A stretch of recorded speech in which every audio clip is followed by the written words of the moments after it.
Hello, and welcome to another fully live episode of Hacking with Friends. My name is Kody KIlian. I am a security researcher at Varonis, and today we have my good friend and fellow hacker, KIlian, on to talk about the hacker news of the week. KIlian, thank you for joining us. Yeah, thanks for having me on again. That's going to be an exciting one. Yeah, and I can see we've got a lot of our regulars on. Mhm. James, good to see you as always.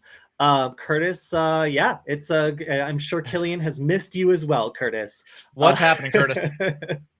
Cool. So, yeah, we have a bunch of news to talk about today, and also I'm going to go a little bit more into some of the new AI tools that Meta announced last week, or maybe it was early this week. It's kind of gone by quickly. So, I was playing with on the Q&A stream some of the interesting audio AI tools that they've released, and this is a couple of different things you can do. You can copy your own voice. That's something we've already seen with like tools like what is that one that we what's that like editor that we've been using that like can Descript. like Descript, right? Yeah. Like, so Descript was like really the first place I saw that you could copy your own voice and use it to like fill in like flubbed lines. So for editors, like this has already been pretty useful technology to be able to like take a voice sample and then clone someone's voice. And what's interesting here is Meta has taken some steps to make sure that you can't clone someone's voice without permission. They have to read like a specific script and it changes every time. So if you don't read that script, then it knows that you're trying to copy someone's voice that you're not supposed to, and it won't let you. So to prevent like voice cloning, I actually think they did kind of a good job. Does Descript do the same thing where you have to like read like a specific script, or is it able to use? Do you remember? I don't recall. I don't think so off the top of my head. I typically don't use that functionality. Yeah. Just in the editing that I do, but I don't recall if it does. I don't think so, but don't quote me on that. That doesn't mean they haven't added it in either, to be honest. Yeah, so this is a pretty hot topic because as we talk about security, you know, a lot of the time we'll hear about like phishing or other things that use like maybe a cloned voice or a voice Right. sample in order to trick someone. So these tools coming out is kind of a big deal. And the ability to clone a voice sample, that's one thing. The ability to create a voice, I've been playing with that extensively. And let me put this up just so people can see what I'm talking about.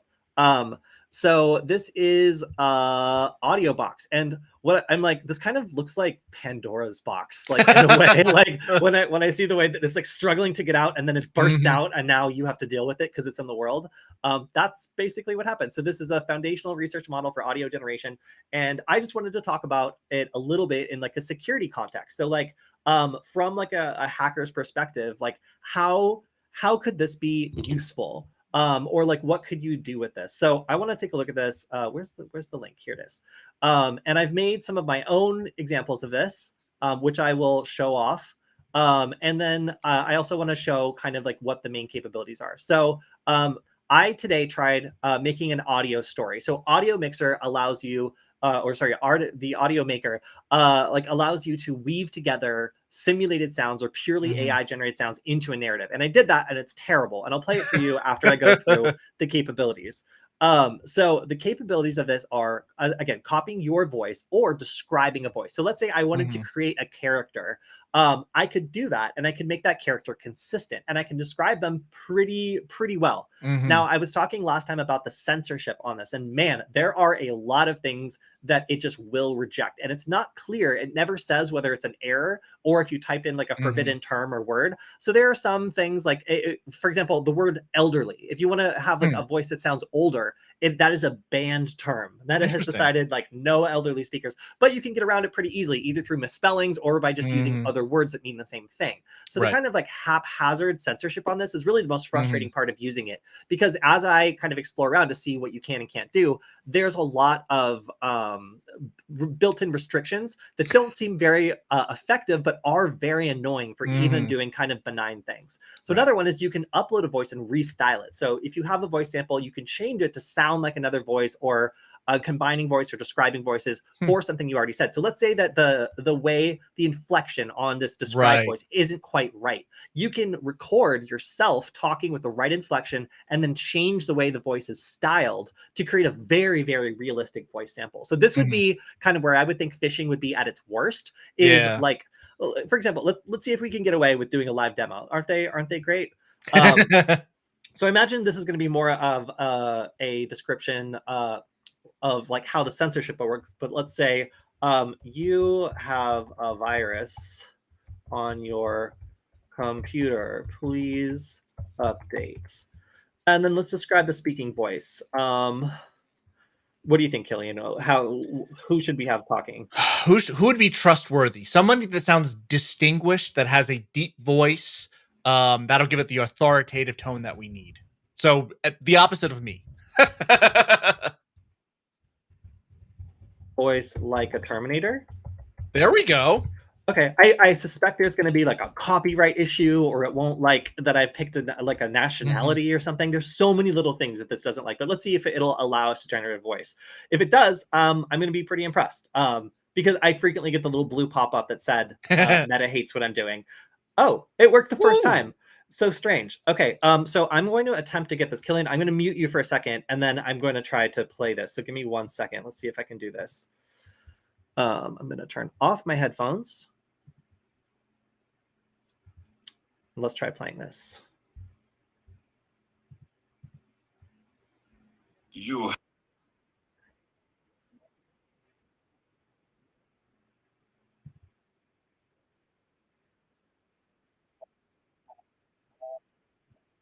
Okay, so let me reactivate Kilian. Sorry, Kilian, I hate to have to do that.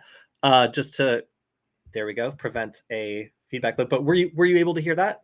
I heard it for 1 split second, but then I think it cut out. I think maybe the audio clamped down or something. Yeah. So it sounded okay. The first one sounded a lot more robotic and Terminator-like than the second one did.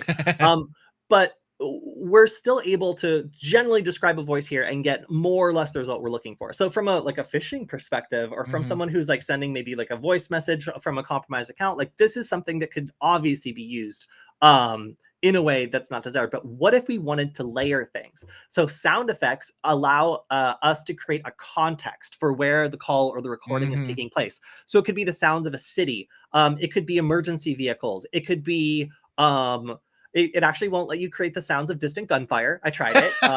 Yeah, so don't try that one. But yeah, yes, Curtis, I agree. I think it did sound Arnold-ish is how I would describe it.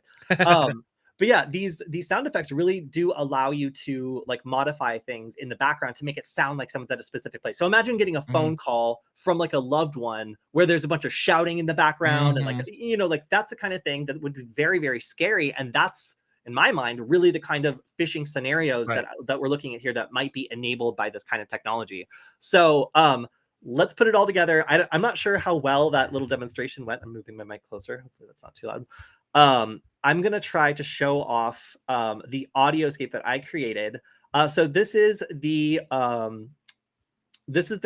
combination feature where you can create and then play a like story effectively. So let's say that and I guess the perceived audience here is, let's say I'm a TikTok creator or like a short form content creator, and I want to weave a story and I'm going to have illustrations or something or B-roll over it, but I just need like voices and sound effects and whatever else to tell a story. Okay, so that's what this would theoretically be for. From a hacker's perspective, of course, you could be staging a phone call that has a bunch of background noise and maybe leave a voicemail or something that gets a certain person to do a certain thing or whatever it could be. So let's go ahead and, Kilian, I'm going to go through the procedure again. So I'm going to mute you for a second so we don't create a feedback loop. I'm going to turn off my headphones, and then I'm going to try playing this, and let's see if you guys can get the story that I created on this. Let me turn it up, and here we go.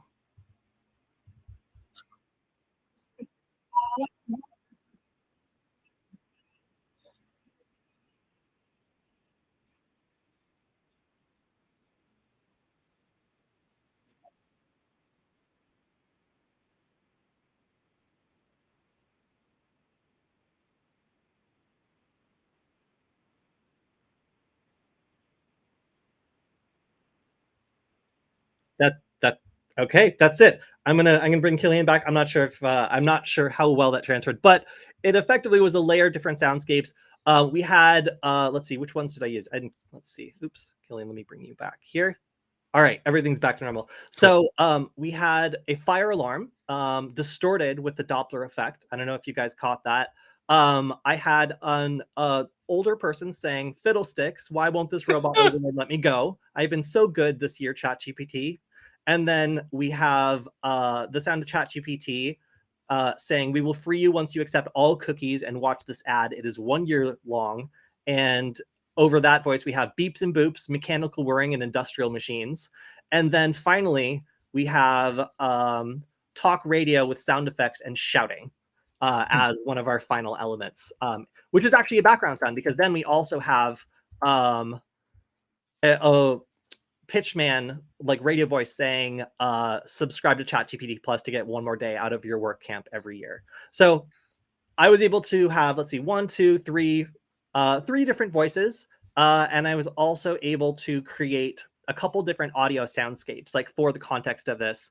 Um, we can't hear it. Sorry, guys. I will do my best. Yeah, I think that the noise canceling on the stream is just enough to be able to cancel it out, which is great for preventing feedback loops, but not great for all of you. And I know it's going to be a little challenging trying to listen to Kilian in my ears while also playing system audio over the stream with a condenser microphone.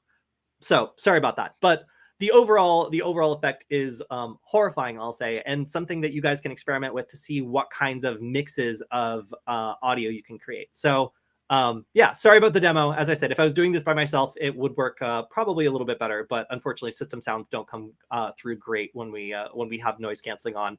Again, it's probably just the stream trying to make sure that I don't create an audio loop with the guest. But yeah, so overall, that's how this works.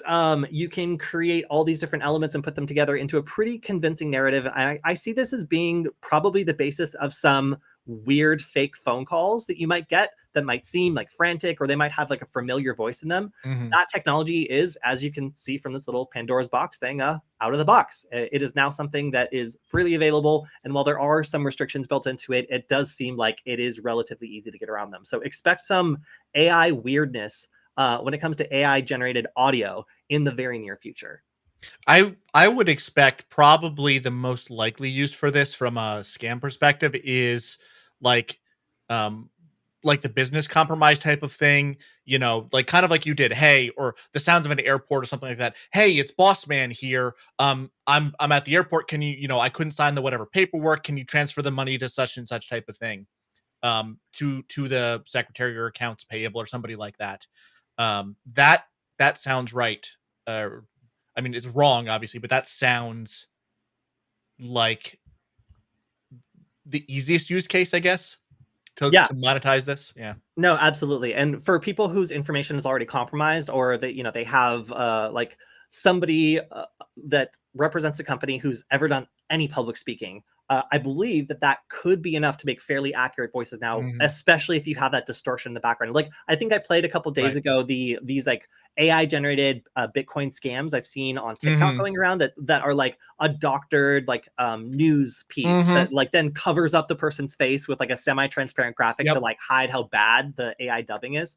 That's the kind of thing that you can expect to see. So one question is, did it hallucinate the shouting, or did you request it this time? So I mentioned last time that I created some voices which just had incoherent shouting in the background that I did not ask for. So yeah, it was like, and one of them, it was the voice of like an elderly woman, like saying something very softly, and then at the end, just the sound of a man screaming. So in this case, when I requested sound effects, I asked for talk radio with sound effects and shouting in the background. So I did in fact ask for the shouting this time. It did not hallucinate it, but I do notice that shouting is something that is randomly inserted into a lot of these audio clips. So if you are producing something with it, make sure to double check it, because sometimes in the last 2 seconds of the clip, you'll just hear yelling for no reason. So kind of a strange new technology coming out. Again, it took me a day of playing with this to really see the full potential and what all these different AI tools can do and blend it together. But I have to say, Meta made a pretty interesting demo here. I'm so sorry that the majority of you weren't able to hear it, but also you're welcome, because it's pretty bad. There's a lot of sirens. Yeah, there's a lot of sirens and whirring and beeps and boops. So you know what the shouting at the end is? It's the sound of the devs screaming in agony at the horror they've brought upon this world. Yeah, yeah. I don't know where the shouting comes from or what sample it's getting that from, but the model does seem to be very prone towards shouting. So yeah, and of course, while we're talking about AI tools, I wanted to give another shout out to some interesting things I found this week. One of them was AI Arena. So AI Arena is, where is it? Where is it? All right, Chatbot Arena. So Chatbot Arena is a ranking website where you can try out many of the current AI models that are out there, and you can try them head to head and rank them as to which is better. So let me go to this page from scratch. So we have access to 2 anonymous AI models right now. Mhm. I would love somebody in the audience, or Killian, like give me a question to ask these 2 AI models, and we will rank their responses. And the idea here is that we ask it a question, we get 2 rank, like it's kind of like the Pepsi challenge of AI Right. models. You know, it's like, so there's all these free models or open source models, there's all these proprietary models, and we can actually try them out 1 versus 1 and see exactly which one is better at providing responses for all sorts of different tasks. So I'm going to go. Killing. You got a suggestion? I do. This is the one that I try on all of my models. All right. All What right. what is the airspeed velocity of an unladen swallow? Some of you out there will get this one. We'll get the reference. We'll see if the AI gets the reference too. Oh my god, the text is so small and I misspelled. Hold on. I'll get there. Okay. Oh my god, that's not how you spell unladen. UNLADEN. That's not. I love it when it like auto connects. You know what? I think it's really important Second for. one. Oh, I did it again. I'm gonna misspell it, and then we're gonna pick the second. No, okay, that one was. there it goes. Kelly, why are you picking words I don't know how to spell? All right, let's just run it. Let's see. Um, okay, so we've got 2 different responses. One of them is very succinct, we'll say. All right. Okay, and it looks like the second guy gets it. The first one is a nerd and doesn't get it. Yeah. So the second one clearly wins, because not only does it provide a reasoned response, it also understands the reference that you were making here. There we go. Also, shout out to Curtis, Magic Robots, and Tony Wilson in the comments. They got it too. So there's at least 3 old people here that get that. Oops. For Yeah, the follow-up appears to fun, be African or European, so we can ask follow-up questions and then rank the response. Oh, this one's still so literal. yes. For reference, we talked about the Varonis Athena AI and its capabilities. I asked it that question as well too. The response was pretty funny from ours. It told me that's not relevant to security investigations, but It's just like, listen, I got a job to do. I don't have time for this distraction. But it said you might be trying to tell a joke, from Monty Python. So I appreciate it got it, but That's pretty good. All right, so I have ripped off the label, and we were just ranking Gemini Pro, Google's AI model, versus GPT-4. So those are 2 of the most cutting edge AI models that are out there. And we can see that lots of other people have gone through and done this ranking. So if you haven't tried this out, I think it's so cool to be able to see the diversity between responses in the different AI models. And there is a leaderboard out that will show you how they were ranked. So let's take a look at the currently ranked AIs in AI, or rather chatbot arena. And we can see that going up to the top, ChatGPT Turbo, ChatGPT 4, both of these ChatGPT 4 versions plus ChatGPT Turbo are currently ranked the highest. Of course, this is a proprietary model. We also have a really interesting case here. Claude by Anthropic is the next best ranked AI, but each version of it is ranked worse than the version before. So this is really interesting. So one thing to note is Anthropic was founded by a bunch of researchers who left OpenAI, and their focus is much more on AI safety. So a lot of them didn't really like the way that OpenAI was going when it came to commercializing things too quickly, and they wanted to build a company that was based more on like deep research around like safety. And it kind of maybe is a result of that philosophy that causes each AI model that they work with to perhaps be either maybe a little bit more locked down or a little bit more safe about the way that it provides some of its answers. And that can actually conversely make it so people are less satisfied with those answers. Right. So seeing that, at least in these organic rankings, Claude 1 versus 2 versus 2.1 is ranked in reverse order, whereas the older version of Claude is ranked better at responses. Like, that is really interesting to me. And those, of course, still are ranking a little bit better than ChatGPT 3.5 Turbo. And you can see these are all proprietary licenses all the way down to the Apache license on Mixtral, which is the next best one. And then I think Llama 2 community, Wizard LM is the best ranked out of the Llama large language models. And if you haven't tried this out, I've recommended this before, but there's Delay, which is a basically what one line script tool to run some of these local large language models. I've used it on my own computer many times, and being able to spin up one of these Alpaca or Llama local language models is incredibly easy, actually.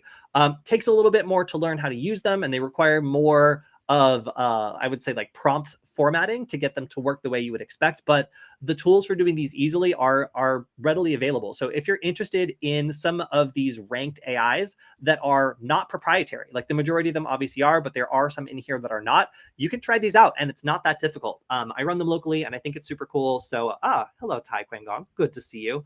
But yeah, in general, I think that this is a very useful way of taking a look at how people are perceiving the abilities of these sorts of things. Funny how folks are so concerned about being on the right side of history and are so scared of OpenAI. Well, okay, I don't know if you guys have seen like Terminator. We did a reference to that earlier, but there are reasons why AI does represent like a threat, and releasing it without the proper safeties can lead to unintended consequences. Initially, it's going to be like data loss, phishing, like attacks, like that sort of thing. But eventually, it could be more severe. So AI safety is nothing to sneeze at. As somebody who works in this area, I can tell you that you can be a little bit worried about this sort of technology because it is currently able to trick people into thinking they're talking to another person. That's never happened before. And the ability to do that can lead to a lot of unexpected consequences. So it's really important to take a serious look at AI safety. And that's why, as I like talk about these tools and how they're coming out, I'm really trying to demonstrate how they could be abused, so you guys are aware of why we have to have this safety. It's like, I complain constantly about Meta, like putting in safeguards around their like AI tools to make it impossible for researchers to use. But the converse is, being able to phish your grandmother, like effectively and easily with these tools with no restrictions. And that's why it's so important. So yeah, there is a huge discussion in the community right now. And a lot of hackers and researchers are more on the side of Anthropic than on the side of OpenAI. You'll tend to see that in the hacker community because we don't like seeing technology that could potentially like affect people's rights online or affect people's like ability to like just be free online, get released without safety. So that's kind of the big discussion here.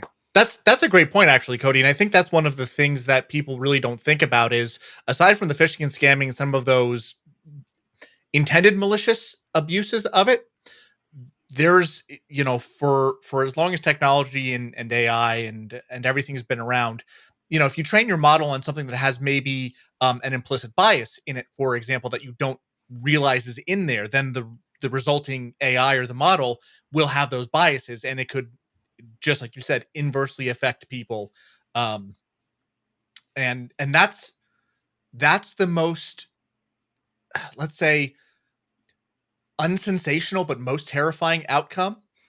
And I'll use the example that we used many years ago in some marketing materials. Are you more afraid of like a mountain lion or your shower? Everybody will say mountain lion because it's very sensational, it's very scary, you don't want to mess with the mountain lion. But your shower is more likely to kill you than a mountain lion is, because you'll slip and fall. Same thing with AI. We're afraid of the Terminators or the malicious intent, but some of that unintended bias that could creep in there and affect people's lives, I think, is what scares me the most about it. I think. Okay, here's a question. Why is AI looked at as a possible Terminator outcome?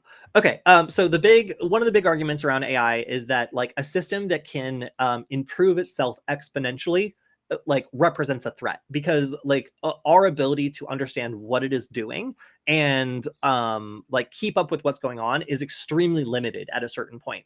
So humans are already interacting with technology that is effectively programming itself to complete tasks. Like once we train a model, it will figure out the correct way to execute a task based on its own experience. And that is something that is really unusual and really different. So we've never really had that before. So because we don't totally understand what's going on inside some of these AI models, it creates risks. Like whenever you're using technology you don't fully understand, you really need to be careful about how far you push it and how quickly, when you're not able to audit it. And that's why a lot of scientists are a little concerned about AI, is just because like it's kind of a black box. We've gone beyond explicitly programming something to do a thing, and instead we're giving it like billions of examples of ways other people have done that thing and letting it pick its own outcome. So that's an unpredictable process, and it leads to a lot of necessary development around like safety when we're training these sorts of programs. Curtis actually has a great example. That's unfortunately exactly what we're talking about. Yeah, like if you don't give an AI enough context, then it tends to solve a problem the most efficient way like possible. And because humans are complex creatures with emotions and empathy and knowledge of like laws and like societal norms and all this other stuff, we tend to solve problems differently. So imparting all of that to an AI is a tremendously difficult task. And when you have something that's connected to our infrastructure, something that's connected to the internet, that has the ability to learn from us and also attempt to solve tasks, it's not difficult to see like the possibility of like a nation state like connecting a large language model or connecting some sort of like AI tool to the internet in an attempt to automate something, and then having it exhibit behaviors they weren't expecting. Thus, the plot, I believe, of at least 4 episodes of Ghost in the Shell. Yes. Um, so whether or not like it finds a robot body and then like creates itself a consciousness, like who knows. But yeah, it is seen as actually like a real thing we need to be aware of in the next 20-30 years or so, as we start to introduce these models and start giving them like connectivity, start allowing people to for example, somebody in the chat was mentioning auto GPT, which is something that takes the task, breaks it down into smaller steps, and then feeds each one of those steps sequentially through the model. So it doesn't just take one prompt, it creates its own prompts, and it's able to plan and then execute on a task. So as these AI models get better at programming, that could be like the next ransomware as a service, is just an AI model that spins up novel ransomware attacks or something like that. And that would be very difficult to attack versus or to remediate, versus like a ransomware gang that's using like explicitly coded stuff that once you get access to all the decryption keys, you can go and like contact all the victims and make sure that they can unlock their stuff. That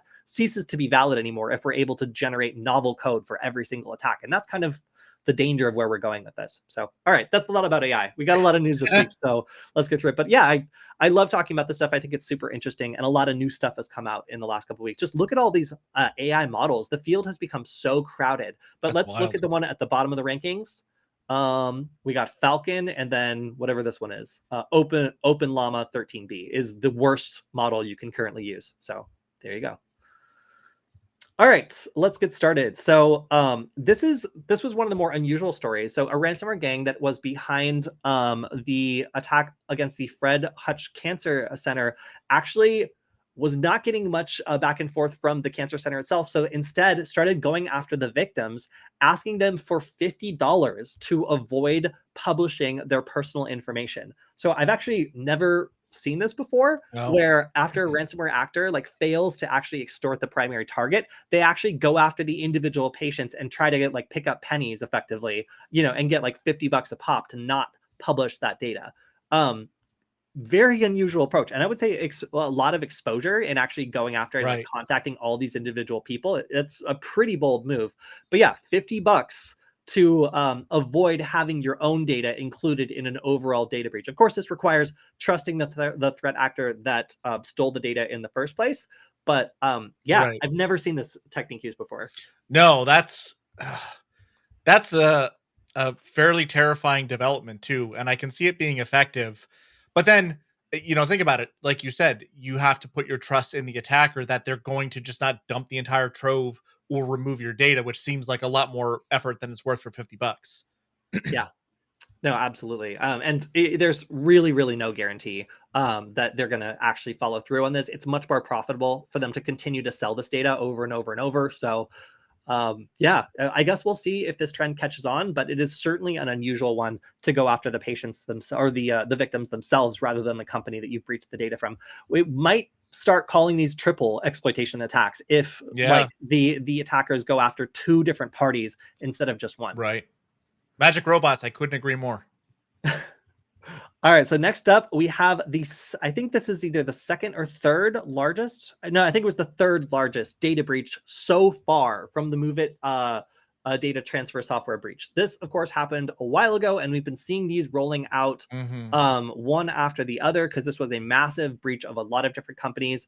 Oh yes, so this represents the third largest, only behind Maximus, which was 11 million, and Welltalk, which was 8.5 million. So a huge data breach. And this is our segment, Who's Getting Credit Monitoring. This week, it is everybody in this data breach is apparently getting 24 months of free credit monitoring. So what a wonderful Christmas season for them.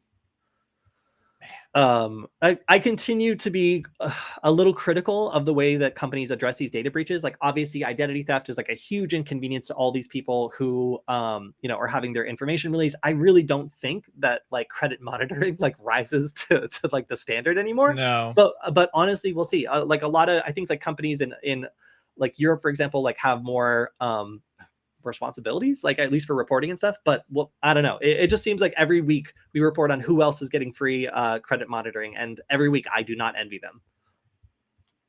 That's brutal. All right, so next up we have a disruption of a cybercrime gang, which was primarily involved in creating fictitious Microsoft 360 accounts. So this was Vietnam-based cybercrime group, and how much money did they make on it? It was like a crazy amount. Yeah.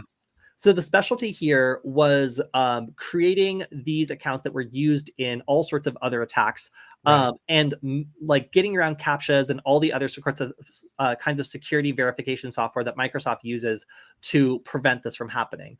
So obviously, a lot of people who were quite prominent got a hold of these accounts and used them Mm-hmm. for attacks. And this vendor was very specialized in terms of like they only create fictitious accounts and sell them to people who then go on and use them for accounts, for attacks. Sorry. Right. So we saw a couple different actions taken against facilitators of cybercrime this week. This was one of them, going after the people who are facilitating the creation of these fake accounts. But we also see in a later article going after the assets from the kinds of cyber criminals that are using these accounts in the first place. Let's see. All right, so this is one I didn't read. Did you read this one, Killian? I did actually. It's interesting on a more technical level. I mean, long and short of it is they're using like blockchain technology to kind of make an alternative option to Tor, is more or less what it comes down to make a harder to detect, harder to block, resilient network for routing. Yeah, For so routing traffic. I would not describe myself as up on blockchain research. It's one thing that when No. I read the word blockchain, a part of my brain goes numb unless like it's surrounded by certain other words that Hmm. reassure me. So yeah, that's why I didn't read this one. But it did seem like an interesting kind of way of having like a C2 server or something Yeah. else that requires you to be very stealthy and typically would be found by like a network monitor or something. So interesting and novel. All right. Next up. Oh, yeah, we were talking about this a couple months ago. So, Hmm. there was a number of these schemes that were being warned about by the FBI, talking about how victims would be tricked into joining these investment sites. And these Right. investment sites were actually schemes where, after putting in some money, the investors would seem to make all these profits. Like their account would get more and more and more money. And then as soon as they went to cash out, they would effectively find out it was impossible. So Right. they would contribute more and more money to this scheme, trying to like get some sort of like reward out of it, some sort of like trading like profit, and instead every penny that they're putting in is just being straight up taken by the people running the scheme. This became very popular. There Yeah. was more than $80 million in losses from the scam alone. So yeah, be on the lookout for this. Pig butchering schemes, which I guess are referring then to the investors, are on the rise, and they represented a staggering amount of losses from investment fraud, which again is primarily advertised on like social media, but also through like dating sites was Mhm. mentioned in this article. Like apparently a lot of people are introduced to them through dating sites, and it's a very lucrative place for these kinds of scams to live. Yeah, I mean it's just a good old fashioned like con is all it is really. You gain their trust, you get them to invest, you run off. It's since there's people and money, they've been running this scam. I maybe it's just me, but I've never seen it referred to as pig butchering. Um, Not until like I saw this in yeah, March, like first reported, and I was just like, well, that's a right. horrifying name. And at first I like kind of misunderstood like what it was, but then after like talking about this for at least 3 months now, I'm much more Yeah. like much more aware of what's going on. But yeah, apparently $2 billion worth of cryptocurrency lost to fraud in 2022. So yeah, it's definitely something that seems to be a lot more profitable than it used to be. And these sorts of like exit scheme frauds Right. where like you get someone involved in something and then you like take everything that's in the system, that's a growing concern. It's Yeah. becoming kind of a theme, at least I would say that's kind of like the theme of the week in terms of news, because there's a couple Sure. other stories we'll go through Mhm. where other people have been the victims of exit frauds, including ransomware groups. All right. So this is a really short one. Ubiquity users were reporting just being able to see other people's devices. This was not a hack. It Mhm. was a misconfiguration. But for a while, people could just see other people's webcams and get notifications from them. Yeah. Apparently, just reloading the page fixed the access issue. But this was a random, unexpected, and unwelcome surprise for a lot of people running Ubiquity equipment. Yeah, All right. it's a weird one, but nonetheless scary. But they did fix it, which is good at least. So next up, this one is super short. Discord has added physical security keys as Right. a countermeasure for people who want to prevent their accounts from being breached. Phishing has been a big deal on Discord for quite some time. And speaking of Discord, if you want to join our Discord server, I'm dropping the link in right now because I actually prepared for it this week. But yeah, so Discord now allows you to have a physical hardware key. I have them for all my high importance accounts. And of course, you can use like a phone as well for this, but that means you'll have to have a physical device with you to log into your Discord account if you're on a new device anyway. And that should make it pretty difficult for anybody to get into your Discord account, even if they have your password. So highly recommend this. I use it all the time, and using your phone and then a couple other hardware keys is a really good idea.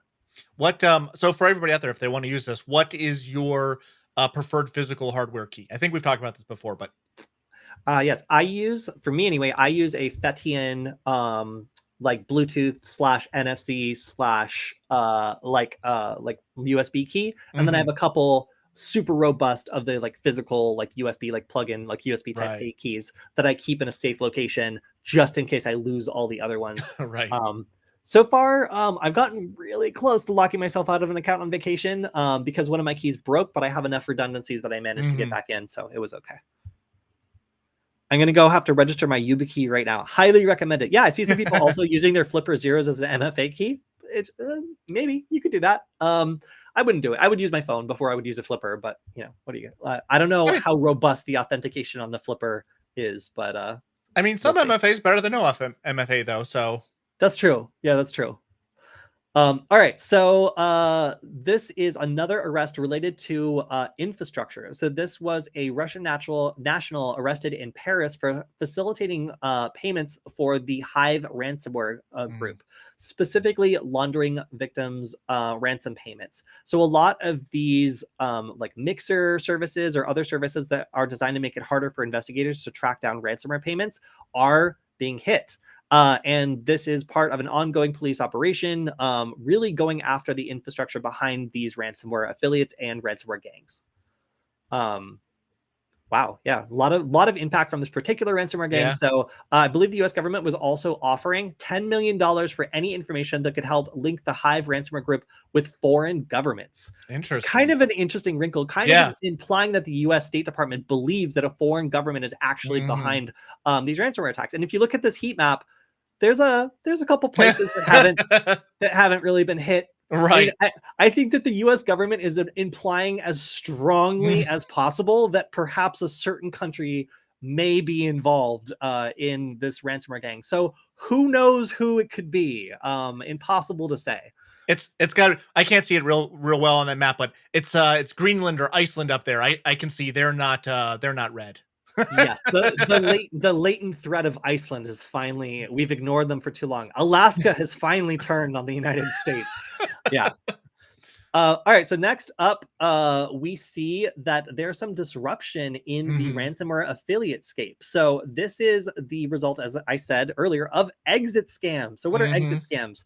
Well, when affiliates join a ransomware gang, they basically run the service, attack people with it, and manage the campaign. And they're basically using like ransomware project management tools. Like it has payment systems, it has disclosure sites, it has everything you need to run a ransomware operation for these affiliates. Now, the people who are sitting on top run the system and they get to take a cut of that. And as a result, there's kind of an incentive where if they feel like things are starting to go downhill, they can just take everything because it's essentially an escrow service for ransomware.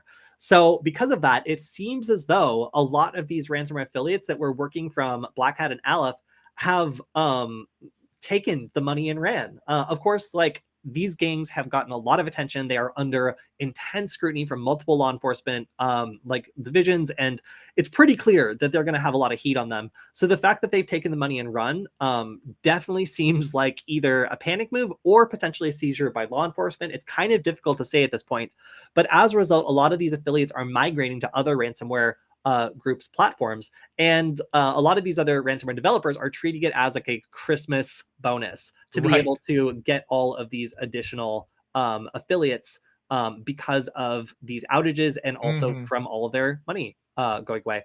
Are you an Aleph or No Escape affiliate? Why would you tell someone that? But yeah, I mean, if I was going to tell someone, I would tell Bleeping Computer, I guess. So I've tipped off Bleeping Computer about stuff before, but I'm not a ransomware affiliate. So but I love how direct they are about that. So anyway, a little bit of internal ransomware affiliate drama going on this week. And again, these sorts of exit scams affect everyone, including criminals. So this is a brief overview of a new cybercrime market, OLVX. I am not going to try to pronounce that. But anyway, it's something that has been gaining word of mouth and popularity because of a number of different initiatives to introduce people to all the things it has to offer. So this is access to compromised websites, the ability to prove that the website is compromised and there's access before purchasing. Like there's a lot of kind of cyber criminal friendly things that are different about this particular marketplace. But one thing that is notable on this marketplace is it is particularly vulnerable to an exit scam. So that means that the way that you pay on this platform is you like top up your your random wallet on this from a bunch of randomly generated accounts, which makes it more anonymous. But at any point, the operators of the site could just take everything. So kind of an interesting and novel like underground website that's popped up. It's becoming much more popular amongst like cyber criminals and such. However, with all these other developments in exit scams, perhaps a little bit of concern going on about the way that it manages payments and how likely it is that the operator could just take the money. The other thing I think that's a little bit suspicious about this too, and I think this is the one, is that they're not even bothering to be on the dark web. They're on the clear web too, which is a little bit extra suspicious, I think, for that. Yeah. I'm pretty sure this is the one. Yeah, I don't remember that detail in this one specifically, but the fact that they have grown so popular through effectively social media and marketing is very, very interesting. We've seen a number of these marketplaces also be operated by governments at a certain point. So they become like a giant kind of like honeypot for people that are doing nefarious activity. And these have proven to be incredibly effective for law enforcement. Like this has happened to a number of other dark web marketplaces. So be careful. That's all I can say. The chat's on fire today too. Koval Space has some good points. Curtis is he's on fire with the jokes. Yeah. So speaking of Russia, it appears that Russia and Ukraine are trading cyber attacks. So Ukrainian military is stating that it hacked the Russia's federal tax agency and caused a ton of damage, whereas there have also been attacks against Ukraine's largest mobile carrier, causing a disruption to their like incoming alerts for air raids. So that kind of attack against connectivity against one of the major subscribers makes it much more difficult for people to get notice if there's going to Right. be like an air raid or something. So that air raid alert network has been super critical for people to be able to get timely notices about incoming attacks, and disrupting that is pretty dangerous. So other mobile carriers in the region have enabled roaming to allow people to connect, even if they're affected by this outage. But it does appear to be a fairly successful cyber attack against a major carrier that has caused significant disruption. The flip side of the Ukrainian one is I think they took out their the Russian tax services, they claim. Uh, that doesn't sound bad here in the US. I'm tired of paying taxes. So yeah, they're claiming it'll last for at least a month, with complete restoration being improbable. But yeah, it seems like affecting nation states' ability to collect their taxes would certainly be a pretty substantial impact. That's pretty devastating. Yeah, I mean, you got to pay for the war effort somehow, and not a bad idea. Yeah, pretty crazy. All right, so almost done. Have you ever wondered what would happen if you went rogue and like used your access to your employer to do a bunch of bad stuff? Well, the answer is you would get 2 years in prison and $500,000 in restitution.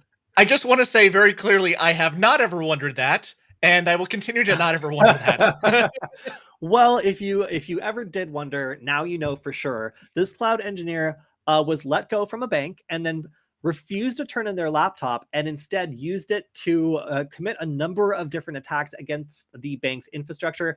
They wiped several code repositories, impersonated previous colleagues, and then lied to investigators saying that the laptop had been stolen. So some of the things they did was they ran a malicious script to wipe the servers, deleted Git logs and Git commit history, accessed their code repository and deleted the hosted code, inserted taunts into the code, including references to Grok, and then impersonated another cloud engineer to access the firm's network and made configuration changes to the network to cause outages.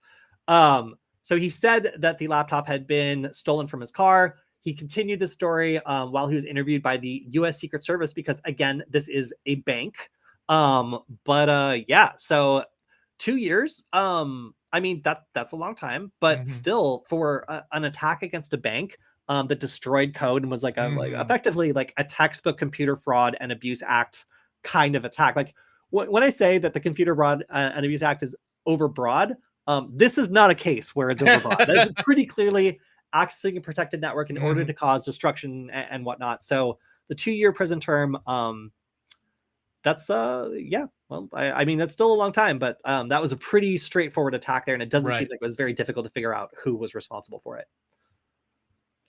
All right, closing in on the final ones, we have an update to the Americold breach. So this was disclosed in April. This was a malware attack, and they have now disclosed that 129,000 employees and independents have had their personal information stolen and breached in a Cactus ransomware attack that happened back in April. So I guess this is our part 2 of who is getting credit monitoring this week.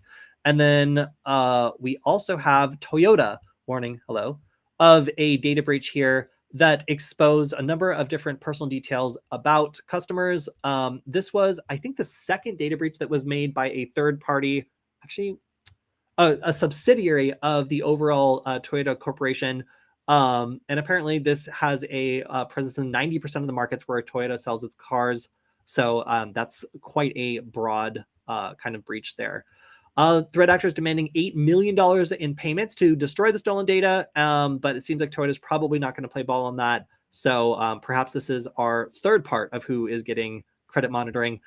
Breach data appears to include the full name, residence address, contract information, lease and purchase description, and international bank account numbers of victims. Of course, the international bank account numbers being potentially the most disruptive of all of that.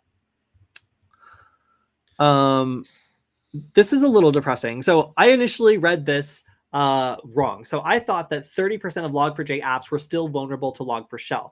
That is not totally true. Reading through this, it turns out that like 3% of apps using Log4j are vulnerable to Log4Shell. So that's not as bad. So yeah. All right. So 3.2, let's see, 2.8 to 3.8%. vulnerable to these various CVEs. Still not great. No. So just kind of an example of how like it takes a long time for these sorts of updates to trickle down. Log4Shell was quite some time ago. So Mm-hmm. seeing even 3% of them still have this vulnerability is a little depressing. But yeah, overall, something that I would have expected to be gone or done by now. But research is showing that there's still a lot of vulnerable libraries being used in these applications. Mm-hmm. And last up, autospell. So this is an interesting attack that abuses the built-in Android password manager to attempt to exfiltrate information by like staging websites that have a bunch of potential fields that the autofill will recognize and then automatically try to fill out to be helpful. Mm-hmm. These are often hidden from the user to make it difficult to detect. And we've sort of seen this before. But yeah, like these sorts of attacks are very effective at extracting information that's stored within these autofill systems. And everyone should be very careful about Mm-hmm. using these sorts of built-in password managers. I prefer to use ones that are more secured. I almost never use built-in password managers. I guess they're better than nothing. Sure. But this is the sort of attack that can happen when using built-in password managers, in this case, specifically in Android. Oh, and this is also my submission for most confusing flowchart of the week. We have this one, which I would describe as wordy, boxy, and a little vexing. My favorite is just the arrow that goes off the screen to there's something else happening over here, and that's the cool part, but we can't see it. We're not ready. Redacted. Yes. Redacted. Too dangerous to show. Oh, look at this. We have this too. That's great. There's diamonds and squares and colors. That's wonderful. Anyway, so that high level view of what that attack is. We've seen other versions of this, but again, like using built-in password managers does have kind of a more convenience versus Mm-hmm. security slant sometimes, as a lot of people, just use them just because they're there. Right. They don't really care about as many security features. It's just better than having to remember all your passwords. So all right, that is just about all the news we have this week. We made it through in perfect time, even though we talked like, about AI model threats for a good like 20 minutes or so, but that was super fun. Yeah. So yeah, that's all we have this week. So thank you to everybody in the chat. It's as Kilian said, it's really been on fire today. A lot of people have ideas, thoughts, questions, and other things. I think maybe we do have time for one question. We've got a couple of minutes. So why is it difficult to enter into the cybersecurity, I'm going to guess, field was the complete question. I guess like if I was going to respond, the number one reason I think it's hard to get into cybersecurity is because a lot of the time people want to see that you can do the work before you've had a chance to prove yourself. So there's this kind of like people want to see a certain amount of experience before they hire you for something important versus like, how do you prove that you're qualified to do that before you have like all the skills on paper to be in that position?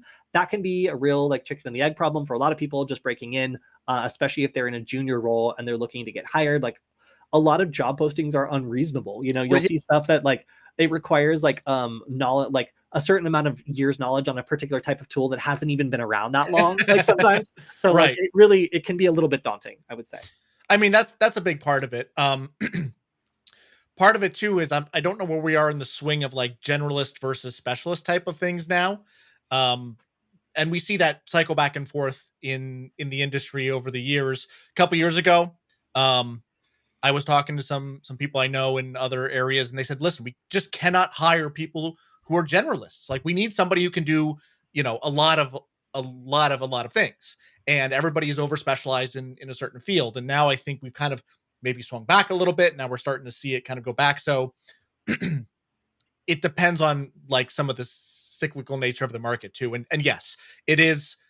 The other part is absolutely, yes, there are some unreasonable expectations, or, they're only offering to pay a very junior level salary for something, and people aren't willing to take a pay cut to get into a new industry potentially if you're already working or something like that. And I've seen a couple articles like that. Yeah, I can definitely see that. Yeah, and I think that you're right also about the whole like generalist versus like specialist kind of thing. Like nowadays with so many different tools available to complete like subtasks for like a larger project, being a generalist that knows how to use a bunch of like different tools to create something where maybe you're stepping outside of your comfort zone and doing a little bit of graphic design with the assistance of like Canva or like AI generated tools, or maybe you're doing a little bit more programming than you used to because you know how to use these tools and troubleshoot them. Those are the kinds of things where a generalist can really start to shine. with all these tools that multiply the amount of work and things you can do that used to require a specialist. So I hate to say it, but like I feel like programming jobs are the most vulnerable, like low level program or like programming jobs where like you can now work with an AI for half an hour as a generalist and use your troubleshooting skills to be able to get a good enough result. I feel like that's going to be good enough for a lot of businesses. So it's kind of interesting to see how the generalist is coming back in that sense. Yeah, that's a great point too. I could definitely see that. All right, everyone. Well, now it is on the dot time for us to go. A big shout out to our forever sponsor, Varonis, who makes sure we can do this every week. I was looking back this year and I've done, I think, like almost 150 pieces of content. I think this will be the 150th piece of content. So we've been putting out a ton of content and Varonis is behind all of it. So if you want to support the stream, you can go to varonis.com/Kody. That's Kody. And they do check to see who's checking out the page, lets them know that you like the stream and you want it to keep going. So we do appreciate it. And of course, if you want to keep the conversation going, you can join our Discord server, which I just dropped the link in the chat again. We have a lot of great people in the server who are answering questions, sharing news, and talking about things before we even go live. So I honestly get some of the news from that server because James and others are great about contributing things that I should be talking about and we want to have a conversation about. So we will see you all next week on Wednesday. I believe that might be the last stream before I'm heading off to Germany for the Chaos Communication Congress. I'm going to be doing a ton of workshops. I'm also going to be doing a talk there on using microcontrollers to teach ethical hacking. Or kind of like all the experiences I've had the last year or so teaching like classes, camps, and other stuff with these little fun microcontrollers. So if you're going to be there, check out the classes and workshops we'll be doing. And yeah, we'll see you next week on Wednesday. Thanks, everyone. Thank you. All right. Goodbye.